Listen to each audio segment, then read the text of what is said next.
Welcome to the Soulful Leader podcast. Stephanie and I just interviewed the most amazing woman, and we had to share a bit about it before you get into the meat and the potatoes of the podcast. So, her name is Vicki Keith, and she is an Order of Canada recipient. She's a marathon swimmer, and she's got like 16 world records, that most of which are gender neutral. So doesn't matter, she beat the guys, she beat the girls, right? And she also, like, one of those is the fact that was the first person to swim across all 5 Great Lakes. And that was back in 1988. I mean, she's absolutely phenomenal in her ability to focus and and change the the things that she does, the worlds in which Yeah, she I think occupies. I think what you're trying to say too is that she's more than just the outer success. Hmm. What motivates her, like more than the outer success, what Yeah. motivates it is her why she does what she does, and how she sees things differently and trans literally transcends how we see or perceive things that would normally be a deficit. She turns them into a strength and just gives such inspiration and possibility for all of us, and unites us all in a whole new world. I love you stated that really well. And as a quick example of that, as an adult, as you know, later in her career, she was diagnosed with ADHD, as neurodivergent. And she doesn't look at that as a deficit, like you said. To her, that's her strength. And it just is. She coaches para athletes now. And what a gift to our world she is. So you're gonna love listening to this podcast because I just want more from Vicki. I wanna talk to her. I haven't met her live and in person. I've just met her through this wonderful means of podcasting. But I'll tell you, if I'm so looking forward to developing a deeper relationship and friendship with this woman, because she really, really ignites me. Enjoy and let us know what you think. In a world where we have everything and it's still not enough, we're often left wondering, is this really it? Deep inside, you know there's more to life. You're ready to leave behind the old push your way through and claim the deeper, more meaningful life that's calling you. That's what we invite you to explore with us. We're your hosts, Stephanie Allen and Marin Oslak. And this is the Soulful Leader Podcast. Yay! Welcome to the Soulful Leader Podcast. My name is Marin Oslak, and I'm here with Stephanie Allen, and we have a special guest, Vicki Keith. So Vicki, as you heard in the intro, is this amazing leader and being. And Vicki, I was wondering if you could tell us a little bit about how you got into swimming, and especially like you have such a unique story around not being a pool swimmer, but being an outdoor, like a lake swimmer. Tell us a little bit about that. Well, as a young person, I wanted to participate in sport. It felt like a really important thing to me. I love to be physically active, but every time I tried something, it would fall through. I was kicked out of ballet by the time I was 5. I was last picked for teams, and I just kept on searching for a place that I could do something. I wanted to do something important. I didn't know what that was going to be. I finally found a sport that was perfect for me, and that was judo. You throw someone down on the ground, you hold them down, they give up, and you win. Um, and I love that, but I also wasn't sure it was everything that I was looking for. And I kept on searching and found competitive swimming and loved it. But when I watched the Olympics, I realized that I didn't have what it took to be an Olympic swimmer. And I almost gave up at that point. And then one night, in the middle of the night, sat up with a start, and I had words running through my head. And I think what happened was my brain took 2 sports I enjoyed. I loved swimming. I loved long distance running. And my brain put those 2 together in the middle of the night, and I woke up going long distance swimming. And I pulled my Guinness Book of World Records off the shelf, and I swiped past the competitive swimming, and there was all these open water swimming records. And I read over them over and over and over again all night long. And I got up the next day and I went to school and I told my friends that someday I was going to be a great open water swimmer. And a number of years passed and I still hadn't taken action. I had no idea how to even start. And somebody came up to me and I was telling the story. He says, Vicky, I've heard this enough times. It's time for you to shut up and do it. And I said, okay, next summer. Huh? And he said, no, get in the water, get busy, and do it. And I'd been training all that time. I just didn't know where to go with it. And so within a few months, I had set 2 world records. I'd swum 12 miles butterfly along the shoreline in Kingston, Ontario, and I'd swum 100 hours continuously in a pool. And that gave me confidence and knowledge in 2 different areas that helped me head off onto my open water swimming career. And this is butterfly, you're saying too. So That's it's what like, the 12 miles was butterfly, the 100 hours was, any wow. stroke I felt like doing. Any Yeah, stroke? mostly freestyle, but, Wow. when I was hallucinating, due to lack of sleep, I was doing head-up breaststroke and sort of talking to my crew members, trying to stay focused and understanding where I was. That swim actually, Wow. I increased it to 129 hours and 45 minutes before I fell asleep, and, and that was sort of the end of that was I had fallen asleep. They were not able to wake me up, and therefore the swim had to end. And it was the first time that I faced what I perceived as failure. And I went home to my parents' place that night and went to bed. And I lay in bed all night long, kicking my feet because I couldn't understand the swim was over. And in the morning, I lay in bed trying to figure out how to manage everything that I just experienced because I had just failed. And I lay there until I realized that I hadn't failed. I had done my absolute very best. I had broken a world record, and I had stayed awake for 129 hours and 45 minutes. But understanding that I'd done my best was the moment when I realized that that's all I could ever ask of myself. It's so interesting. That's amazing. First of all, I can't even imagine staying awake that long. That would be a world record for Stephanie. But it's like I can't even imagine, and then swimming and then having that internal that internal capacity that you wanted to do something. You wanted to make a difference. You wanted to create something because I think your why is so much deeper than the goal setting aspect. And though you were still kind of caught in that paradigm in our culture that says, "Oh, you failed because you didn't complete," instead of having that epiphany that you woke up and said, "No, I did." Like, what you did and how it changed. Tell me more about like the pressures both internally and externally that you go through in the world. Like, I'm so excited to talk to you. I just want to So say, what I but it's just like I have so many questions. what I've learned recently is I have ADHD. I think we knew it all along, but women present differently than men, and therefore it wasn't a diagnosis that was going to happen. So that means for me, things like changing tasks and making decisions are very difficult. And so I think what happened was I took some of the things that I struggled with and found solutions to it.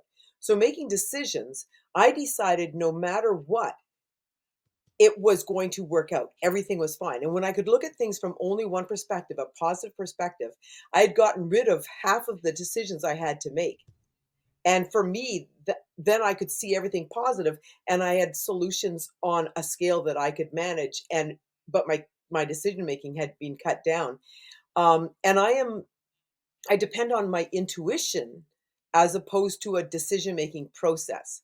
So decision making process, if there's more than 2 steps, my brain has forgotten the first one by the time I get to the third one.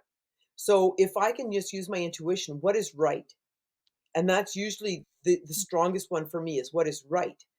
Then I'm able to move in a path. And I think that over everything else has helped me figure out where I want to go. And as I continued my swimming career, I tied in other things that were important, like raising funds for programs for kids with disabilities. But every single time it just came down to what is right. And for me, that was way easier than having a process of decision making. I know one of the things that you and I have talked about in the past is how, and it relates to your decision making of, when you're swimming, how do you know when you need to stop Yeah. or not Yeah. stop? And I love your kind of your very clear decision making process in that Yeah. instance. So as a rule, I go in assuming I'm going to be successful. And I'll never forget an interview my mother did, and they said, "Do you think she can do it?" And my mother said, "Well, she thinks she can." And originally I was hurt by that because it meant she didn't believe in me. But then Mm. as I thought it through, I understood what she was saying is she didn't have the ability to believe in something that huge, but she believed that I could do it because I had that ability to see the bigger picture. Um, Mm. but then as I went through the process and looking at swims, and sometimes you're facing a challenge that you just can't imagine overcoming. I remember swimming in Lake Michigan and having bugs bite my back continually all night long. And people would say, "But how can you stay there? Why would you stay there?" The Catalina Channel, I had a shark swim underneath me twice, close enough that I could have touched it. But why do you stay in there? What keeps you there? And I didn't really know the answer. I hadn't clarified it in my own brain at that point. But as I thought about their questions, I realized that I had categorized things in one of two ways. Everything I faced was either a goal-stopping disaster or a minor irritation. And again, this comes back to my ADHD and not being able to make those decisions quickly. And so I would look at something and I'd say, "Well, a shark just swam underneath me, but now it's gone. So is that a goal-stopping disaster or is it minor irritation?" Well, now that it's gone, it's just a minor irritation. Having jellyfish stings all over me in the English Channel. Goal-stopping disaster? No, I'm not willing to let that interfere with me achieving my goal. Minor irritation? Yes. And not only that, they hurt so badly Mm. that it kept me awake for the rest of the swim. And so I was able to complete the swim. So in 23 and a half hours, I swam butterfly across the English Channel and became the first person to do so. That's amazing. I absolutely love that because so often we have these like petty tyrants in our head and they tell us, "Oh, I can't do that. Oh, that's a little too tough. You got to stop now." And you know, a lot of times it is important and or you use the word minor disaster and I'm not sure that I would consider jelly stings all over my body or a shark swimming under me a minor disaster. I might call it a major disaster. um and those are the things that, like, if you don't have that very clear distinction, it's either this or Yeah, it's that. There is no middle ground of, well, maybe it's yeah, important. It's either hell of important, me or my crew is in yes, danger, or it's not, in which case I'm going to deal yeah. with it. Yeah, jellyfish stings And when aren't you make, dangerous. They just hurt. oh, they Yeah. hurt.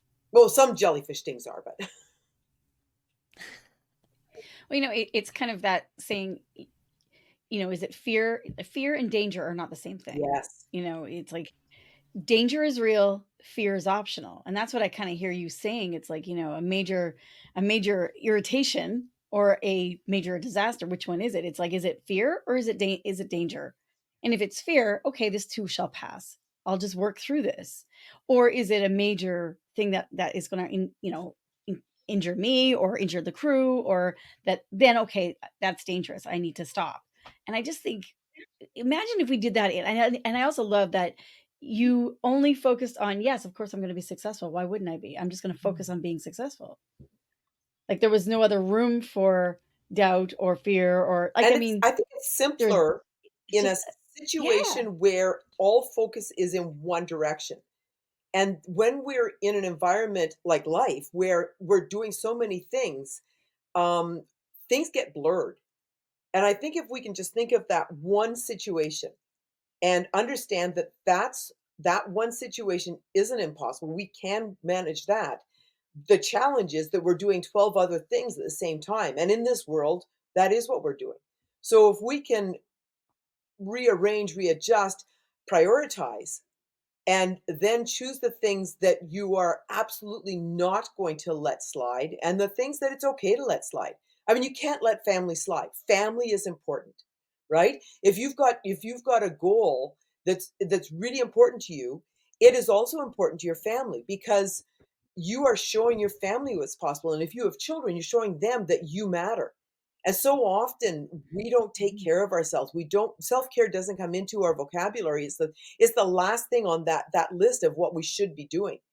And when we're working towards a goal, at least we're showing our young people and the people in our circle that we are worth it. Now, if we can add some self-care in there, would be even better. But that's another whole conversation, I think. Well, I think what you're alluding to is the values. Like, I think most people don't know their values, Yeah. and having the clarity about what you value, and being able to honor those values while you're moving towards a goal. Yeah, and when I'm teaching goal setting, the first thing I do is have the young people that I'm working with identify what their values are. And I present them with a list of a whole bunch of values because sometimes it's really hard just to figure out where to start. And some kids know that their value isn't in there and they add it to wherever they want.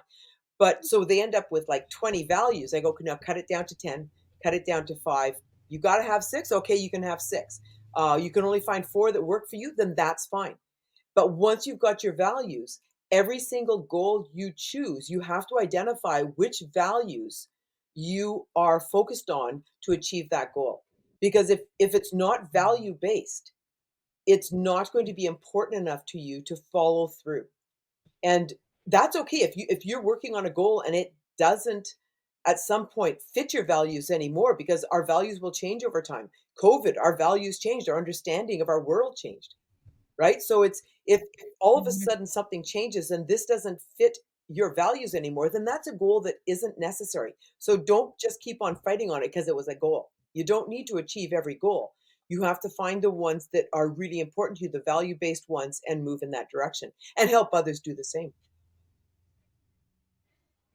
I love that because then so often I see people who say they have values, they haven't identified them, so they don't actually know what they are. They haven't articulated them that clearly. And then they're doing things that are not in alignment with Yeah. those values. So they're not living the life. They think they're living the life that's aligned with their values. And if they took the time to actually articulate those values, they'd go, oh, Yeah. maybe not, right? Yeah. So I love that you're doing that with young people and helping them to identify that and then live a life congruent with your And values. I think what you said is really important. And what comes to mind is families who put a child in sport and they put their child in sport based on their values, right? Which might be friendship, it might be success, it might be work ethic, it could be anything. But they're sitting in the stands watching a competition and they hear win, somebody else say win, and all of a sudden all of that goes out the window and they're thinking, oh yeah, we've got to win. And when you go back and you say, but was that what our goal was or what we were working towards? And they'll go, no. But there's certain words that just capture us, and then we think that's the most important Mhm. thing. But is winning the most important thing? Or is this working towards something and the process of it the most important thing? Like achieving a goal isn't necessarily what we're working towards. It's the process to help us find our next path. Mm. So well said because Mhm. yeah, the like we tend to make the goal that's what everything's about instead of realizing that a goal is literally just a path. It's something that we can work towards so that we can become the person who does that goal. So it's a path to us changing. Yeah. Yeah. Yeah, and really, like, the success is really staying true to your values, knowing your values, staying true to those. So it's the internal. Success is internal, whereas the goal, the reaching is the external almost. Yeah, and I mean, we speak to kids about this all the time. Is it's process goals versus outcome goals. It's important that you know where you're trying to go, but the steps that you're taking towards it is what really matters. And then breaking those goals down into smaller and smaller steps until you have something that's achievable. And most people have heard of SMART goals, specific, measurable, attainable, realistic, time. Like it's a great theory, but your goal doesn't match all of those criteria, it doesn't mean it's an unworthy goal. It means you're not quite there yet. But if you call it a dream, it's too far away and it's not doesn't feel real. So you take your goal and you break it down into macro goals, so steps towards that. And then you break it down into micro goals. And I think about, for instance, when I was swimming across Lake Huron, I had swum all day, all night, all day, and I was into the second night. And I'm swimming along, and my arms got stuck over my head. And I'm lying in Lake Huron, going, "Crap! What do I do now?" And I turned and I looked at my right arm. I said, "Right arm, you just have to go around once." And it went around once. And I said, "Left arm, you just have to go." I spent the next hour and a half talking to Mm. my arms, but one stroke at a Wow. time. I got close enough to shore that when I looked up, I could see people standing there. I could see a fire truck with its lights flashing. I could hear their voices calling out to me. And I started to swim faster. I actually swam the last half mile butterfly. I was feeling so good and so energized. And so what was happening then is my muscles hadn't given up. My body hadn't given up. My brain just couldn't fathom what I had still ahead of me when I was that exhausted. And by breaking it down to the smallest infinitesimal step that I could imagine, I was able to get myself through the next hour, and all I thought about was the one stroke, one stroke. I didn't let the voice in my head going, "This is ridiculous. You're never gonna get there anyway. Just stop now." Because we all have those voices, right? We have them telling Right. us. And it's there's been times where I have sung, and no one wants to hear me sing, but sung so loudly underwater to drown out the voices. I remember one swim, I was so frustrated and the voices were so loud. I was singing so loud. And I finally lifted my head out of the water and I said, it's really weird. I'm swimming in fresh water, but my goggles are filled with salt water. And my crew member, one of them started to worry that I was hallucinating. Somebody else thought I was like, they thought all these things. And somebody said, "No, just think about it for a minute." I was so frustrated that I was crying and my goggles were filling up with salt water. But there was something inside of me that understood that if I kept on pushing through it, and so I broke it down and broke it down and broke it down until the steps were small enough that I could see that I was making progress. And then I had to turn around and swim all the way back. That was a 56-hour, 10-minute swim. That's phenomenal. And when you put things into perspective like that, and you're thinking, "Oh, can I make myself not eat that cupcake?" Oh, Right? that no, always eat the cupcake.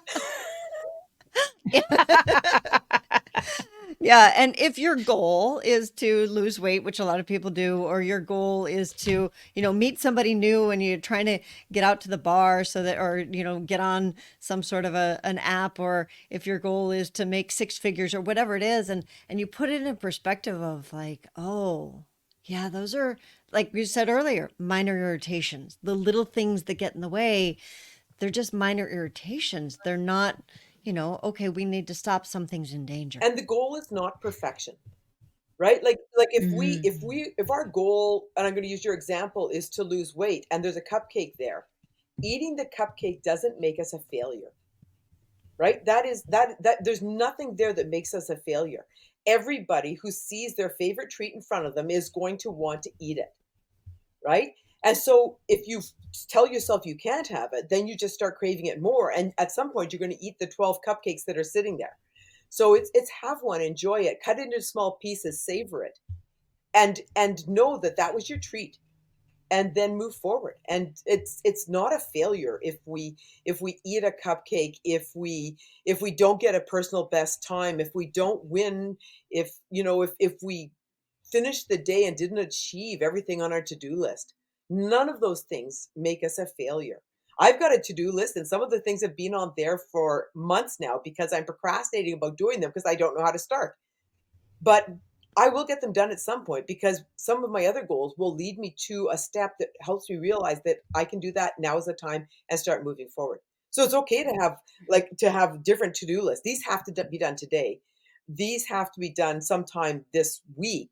And that one there really has to be done, but I'm not ready to start it yet. And often what I'll do is if I give it long enough, um, procrastinate about it long enough. I always think about procrastination as percolation because often when I procrastinate, things start moving in my brain, and if I give it enough time, it all sorts out in my brain and it percolates into a solution. I like that. That's a great way of looking at it. Now all the younger people are Yeah, going, we "What's did percolate? We don't have a percolator." percolate. Right? But we all remember the coffee pot with the The percolation, yeah.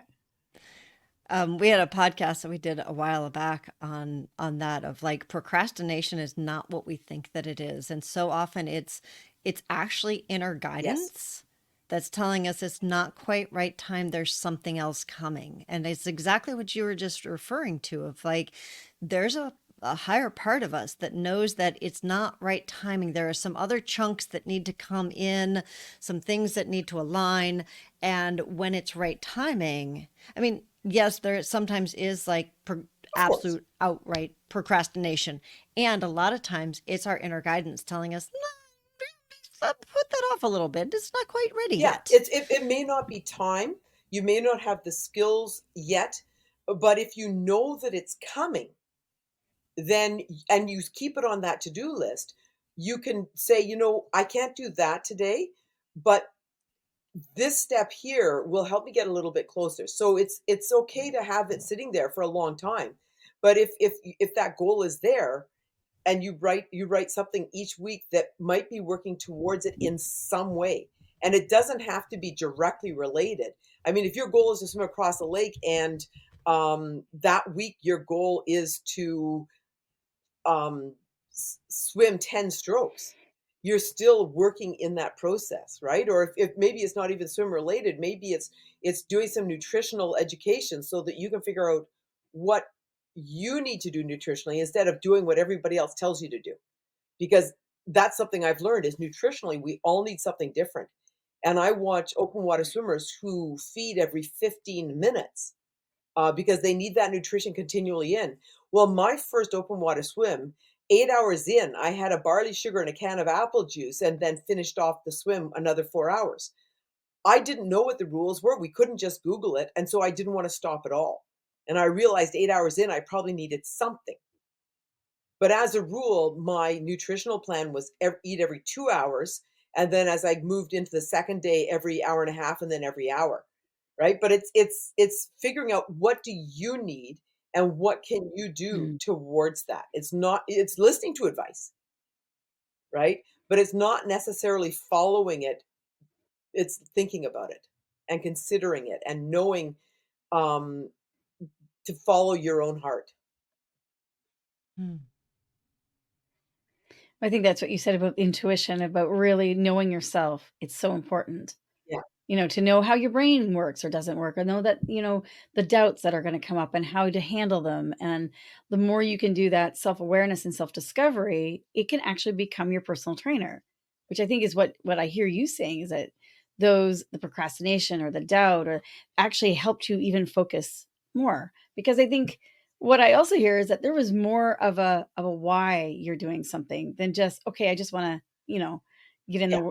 Guinness Book World of Records. There was a deeper call in your heart, and I know you have a personal mission statement, which I'd love to hear more about too, and tell us more about why you even have a mission Okay. statement So and what it is and how it's evolved. so I want to start with it's really important, all those things you said, but we need to add one more piece in there, and that's forgiveness. Forgiving ourselves, accepting that it's okay to make mistakes. And that's the hardest thing for me. I am horrified every time I make a mistake. I don't know myself really well. I'm just starting on that journey and I'm 63 years old. Right? So it's all of that and understanding that we can learn about ourselves, but those things are going to change over time. We're not who we were when we were teenagers. There's parts of us that Right. are, right? So, but you were talking about my mission statement, and I started out a number of years ago trying to figure out how do I tell people what's important to me, and it became tied into my values. And it was people were asking me questions, and I was trying to answer them all and have it make sense. And so it came down to what are the values? What are the things that I want to live my life? And at that point, I had just completed the 5 Great Lakes. And so I thought, let's find five. And it was dream, believe, laugh, achieve, inspire. And that's what I wanted to be able to do and to teach people is have a dream, believe that there's something that you're able to do, believe that it's possible, work towards achieving it, have fun in the whole process, and then once you've achieved all that you are working towards, inspire others to achieve the same. And so this was sort of the message I was sharing and what I was trying to live my life by. And then COVID hit and everything started to change. Directly before COVID hit, my husband was diagnosed with a devastating illness, and my whole life changed in a moment. And I was trying to figure out how do I live this way? What do I do? And finally, it was I need to readdress, I need to relook at what I'm doing. And it was changing my slogan to slow down, be patient, be kind. And that was what I started to live by. And I understood it was what my husband needed at that time. And it was what everybody in our community needed at that time. They needed somebody to slow down, to be kind to them, to be patient with them. They needed to see a smile or hear a friendly voice. And so throughout COVID, I lived by slow down, be patient, be kind. And then as everything changed again and I lost my husband, um, I had to go through the whole grieving process. And in the end, I decided that what I was going to do is hold on to dream, believe, laugh, achieve, inspire, but keep the slow down, be patient, be kind as part of who I am, so that no matter what, as I move forward, that I maintained those, because I think that's really what people need in our outside world. Instead of judging somebody, instead of getting frustrated with them, and I'm not saying I don't get frustrated with people sometimes, but if I can slow down, if I can just have a little bit of patience and be kind to them, their life is going to be easier, and um, all of our lives will be easier. I think, and even with yourself, right? Slow down, be kind, be patient. We can't often give something to someone else if we haven't been practicing it with ourselves, and we're often the hardest ones to practice it with. Yes. Yeah. Yeah. So, Seldom are yeah, we thank you for kind sharing and that. patient with ourselves, right? I'm far better at doing Mhm. it for other people. Every time I make a mistake, and it oftentimes it doesn't even matter, right? But we are so hard on ourselves, and we just need Yeah. to take that information inside as well. And I think that's a really good point, Mhm. Stephanie. That goes along with the fake forgiveness that you were just speaking about. Absolutely. Yeah. So I know your personal swimming career of open water swimming. I think that you may be done with that. I don't know. I shouldn't make assumptions. um, and you have chosen to coach and not just coach anybody. Can you tell us a little bit about your coaching? Sure. I started out as a swim coach before I got into my swimming career, and I loved working with the young people, but the messages I was receiving from the coaches that were mentoring me weren't things that I could live with. I was told never bend down to the level of a child, stand up tall and make them look up at you. As a female coach, that's the Mm. only way you're ever going to get respect. And to have the swimmers refer to you as Ms. Keith, because as a female coach, you're never going to get respect if they call you by your first name. And so I actually left coaching and I was not going to follow through on that career. And I headed into my swimming career and I was offered a position volunteer or coaching with Variety Village, which is a fitness center for young people with physical disabilities, as well as their siblings and other people in the community. And it was such a different concept, and I wanted to challenge myself, and so that's what I chose to do, is to start coaching athletes with physical disabilities. And over time and working at Variety Village, I thought, I have my own perception of what we can do, and so I actually moved away from Variety Village and started my own program and built a program for kids with physical disabilities and their able-bodied siblings, but didn't allow other able-bodied people into the program because it always felt to me like we ended up with an us and them. And if a group of able-bodied young people were going to the mall, they didn't know how to include the child with a disability because they required different transportation, and so that person would get left out. And I found that families who'd never had a child with a disability were afraid to ask the questions that would make it possible for a child to attend a birthday party or a sleepover. And what I wanted was to Mm. create something that was safe enough that everybody could participate equally.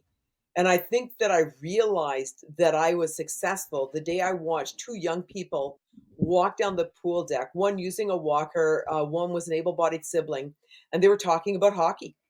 And as they got to the door to the change room, the able-bodied child opened up the door. The conversation never stopped. They just kept on going. There wasn't that moment of realization. He's using a walker. He has a disability. I have to take action. I'm going to open the door. And that's a really mild thing, right? But Mm. it's something that happens in brains of people who are in an environment that they're not comfortable with. And for me, it was creating that environment where everybody was welcome to sleepovers. Everybody was welcome to go to the mall together. And we had sleepovers at the Y, and we would have a whole bunch of kids sleeping in a space, and we would play hide and go seek in the Y until midnight. And then they would all go to bed and just creating an environment where these young people had a place to belong completely.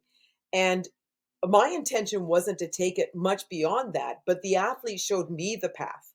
And I had athletes qualify for regionals, then provincials, then nationals, and then international competitions. We had athletes go to the Paralympic Games, to World Championships, to the Para-Pan Am Games, and it was only because I was following them. I had no plan on becoming a high performance coach, but my goal was to support them in whatever their goals were. And Mm. so I've been now coaching both athletes to in competitive swimming as well as open water swimming. And I've supported another number of athletes in open water swimming, including Carlos Costa, who swam Lake Ontario across Lake Ontario, and he's a double leg amputee. A young Ashley Cowan who swam the 20 kilometers across Lake Erie, and she's a quadruple amputee. She's missing her arms below the elbow and her legs below the knees. And people would look at her and going, "Well, what kind of athlete could she ever be?" Well, she swam across Lake Erie, Mm. and most people could never do that or dream that they could do that.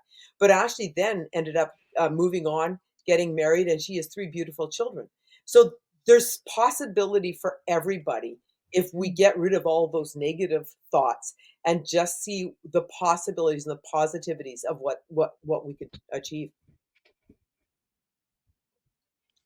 Wow. Right? I'm Yeah. so inspired. Oh, I am. I'm so inspired because I love what you said. You didn't intend to become a high performance coach, and yet you had this intrinsic motivation that liberated and leveled and up leveled everyone around you and included them. Like you brought them to a whole new world and a whole new world of possibilities for others who are wondering, "Wow, what could I do? Or how could I make a change?" Or I think it's so inspiring, Oh, Vicki. thank you. And it happened in little steps. It's not like I one day I thought, "Oh, crap," right? Yeah. Like, it happened so suddenly, Well, so and I think prevalent. that's what I'm Yeah, saying. It's like it wasn't like, "Okay, I'm gonna do this, and I'm gonna here's all my steps to get yeah, there." It came from yeah. within, and then you were guided and kept following that, what we would say the thread, kept following, when you pull a thread out of something, you're like, oh my God, or a weed. And it's like, And but then you it's take it and a weave it thread into of something else. possibility. Right. And yes, it's something, it's like, oh, wow, that's what we're creating. Yeah. Cool. And you were so ready and willing to be that person, to be that. And I think that's in all of us. And I think that's what you're saying, is that it's in all of And us, I think everybody. it's really important to point out that although it was a path that I was taking, it wasn't taken alone. There's so many Mm. people. We have a circle around us of people that we could trust, people who believe in us, people who maybe don't believe in us, but we trust what they think. But we have this circle, and if we can depend on that circle, if we can keep those people close to us. I mean, without my husband John, I never would have been able to follow this path. Without my Mm. parents, I never would have dreamt of this path in some direction. Without my grandmother, who was an adventurer, my grandfather, who I never met but flew first airmail flights in Canada. All of these little pieces, these are all part of my circle. And I think it's really important that we draw that circle in and understand that even when I was swimming across a great lake, it wasn't me alone. There was 20 people or more in the boats around me supporting me, and each had their own jobs to make sure that that was successful. And not all of them believed that it was possible, but all of them were willing to work towards helping me Mm. find limits or not limits, as the case may be. It's a great metaphor. I Mhm. love that, for our lives. Absolutely. Like we're swimming across Great Lakes in our lives, and we have the team of people around us, and some of them may not believe it's possible, and they're willing to support us anyway. That's fantastic. One last thing I kind of want to touch on is one of the things I hear in your stories is before there were labels like neurodivergent and ADHD and all of the things that we now label people with, um, and we still do try and put everybody into a norm. And if you're outside of that norm, you now have a label. And one of the things that I love about your story, Vicky, is that you never looked at, or maybe I shouldn't say never. My experience of you is that you don't look at your being different, the way that you think differently, as a disability. You look at it as an advantage, and you find where that advantage helps you in the world, and then you move in that direction. Yeah. I'm There are things that have impacted my life completely with ADHD that I sort of wish I hadn't had to experience. There's things that are very difficult about having ADHD and the frustrations that come with it. But dwelling on that isn't something that I wanted to do. And so I found the things that I could do, um, that I could use to be successful. And I don't think I did that knowledge. I wasn't aware that I was doing it. But finding open water swimming, when you're somebody who has a real difficulty changing tasks, uh, open water swimming is a great option because I'm not changing tasks. If I stop, I have and get out of the water. That's changing a task, and so for me, that's actually made this sport easier for me. Even stopping and treading water for a feeding was sometimes difficult because I was in a process. I was swimming, and stopping could change my mindset. And all of a sudden, maybe I'm thinking of something in a different way, and it could sway the wrong way and really disrupt me. And so it was, but I could use the ADHD in certain ways to find success. And I think that it's really important that when you have a neurodivergence or anything, is there's advantages and disadvantages, and find the advantages and don't ignore the disadvantages. I mean, Mm. you see somebody using a wheelchair and you think, wow, their life is limited. Well, not really. That wheelchair is their mobility, and they are going to do everything possible in the world, maybe in a slightly different way. But if they can figure out a different way to do it, then we can learn about it. It's just like, imagine if every building had a ramp into it instead of stairs. And Hmm. not only would a person who uses a wheelchair be able to get up there, but people using walkers, people carrying heavy packages, people with dollies, parents with young children. A ramp would help everybody, right? Mm. And so it's that sort of mentality is let's make our world more accessible, but accept that we can achieve things in any way. And I can tell you, I know a lot of young people who, if they saw the stairs and it was the only way in, they would be going up those stairs, right? They're going to do it differently, but they're going to get it done. Well, this has been absolutely amazing. Stephanie, did you have any other questions that you Oh, I popped just into want your to say brain? thank you. This is just, it's such opening of possibilities. And I love the way you focus on a higher story, a higher vision that, and that you are literally tuning into all the time. And as you step into it, you are the role model for so many, including myself. So thank you so much for taking the time to be with us today and sharing with our Oh, I listeners. was Thank happy you. to. And Vicki, is there anything that you want, if listeners wanted to contact you? I know you're a public speaker and you're writing a book, and you are also a coach. So if there was somebody that wanted to contact you about any of those things, how would they reach you? I think the easiest way is both WordPress and on Facebook, Vicki Keith hyphen beside the boat. They can reach me through either of those formats, and I'm pretty good at responding within at least a couple of days, sometimes sooner. But I'm not on social media that much, so sometimes it slides without me noticing. And I'll be sure to put that in our show notes because Vicki is spelled Vicki, Correct. Keith. So if you're wondering, you can always go to the show notes for the Soulful Leader podcast. And thank you again for being with us, Vicki. It was just spectacular, and we hope to have you on That'd be again. awesome. I had a lot of fun. Thank you so much. So you can find us on Facebook and on LinkedIn, The Soulful Leaders, and also on our website, thesoulfulleaderpodcast.com. We'll see you all next week.